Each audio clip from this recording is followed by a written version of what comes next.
Мысық пен түлкі. Ертеде бір жігіт болған. Жігітте мысық бар еді. Тек бұзық болды. Сондықтан жігіт мысық жоғалсын деп оны алып, қапқа салып, орманға апарып тастайды. Мысық жүріп, саятшылықты тапты. Ол шатырға көтеріліп жатады. Егер ол тамақтанғысы келсе, ол орманға барады да құстарды, тышқандарды аулайды да жейді, тойып тамақ ішеді. Шатырға қайта барады да аздап қайғырады. Бір күні мысық серуендеуге шықты. Оны түлкі кездестірді. Мысықты көріп түлкі ойлайды: мен қанша жыл орманда тұрамын, ондай аңды көрмеппін. Түлкі мысықтан сұрайды: айтыңызшы, сіз кімсіз? Сіз мұнда қалай келдіңіз және сіздің атыңыз қалай?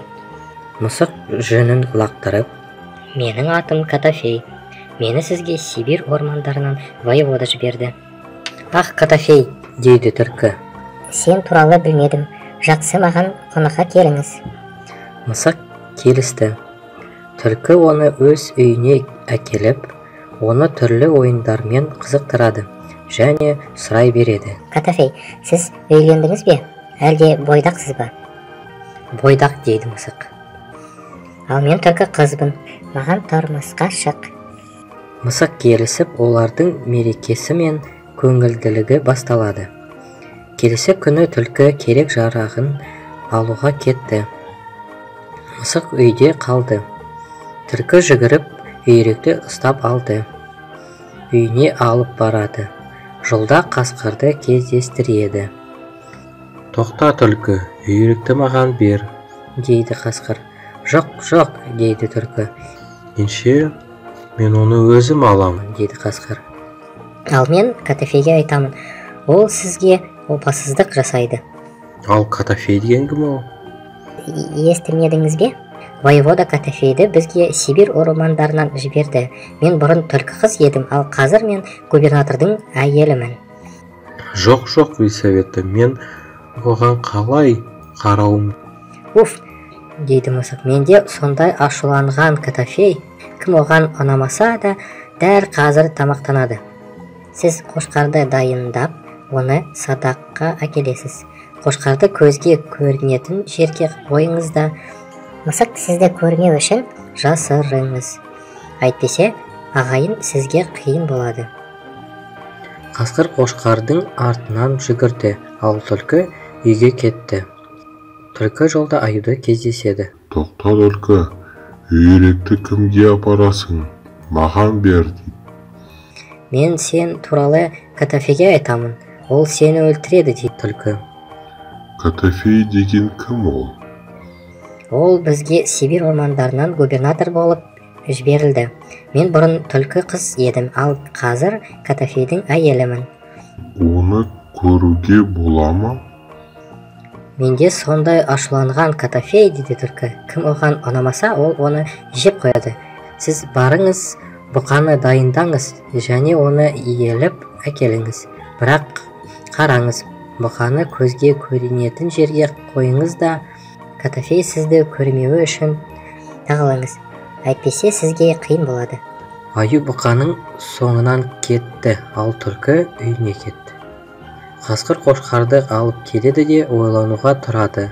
Қараса, аю бұқаны әкеле жатыр. Сәлеметсіз бе, Михайло? Сәлеметсіз бе, Ливон бауырым.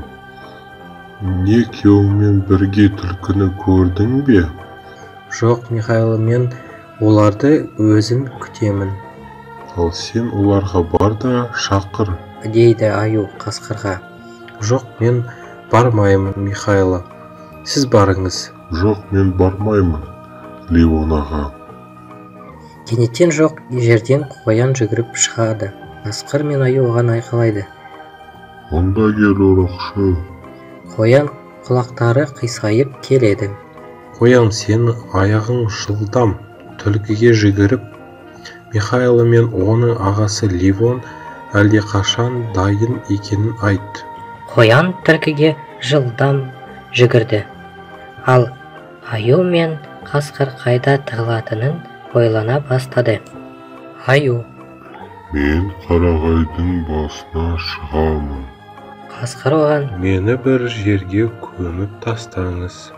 Аю қасқырды бұталардың арасына тағып, оны құрғақ жапырақтармен жауып, қарағайдың басына көтеріледі. Осы кезде қоян түлкінің үйіне келіп айтады: Мені Левон мен Михаил жіберді. Олар сіздерді көптен күтіп тұр. Бұқа мен қошқарды әкелді. Түлкі оған: Бар орақшы, енді барамыз. сонымен мысық пен түлкі барды. Аю оларды көріп қасқырға: Қандай кішкентай екен Котофей дейді. Мысық бірден өгізге қарай ұмтылды да жүнін жабырлатып, етті тістермен, лаптарымен де жырта бастады. Ал өзі ашуланғандай: Мау, мяу деп. Аю тағы да қасқырға: Кішкентай бірақ тайымсыз ғой.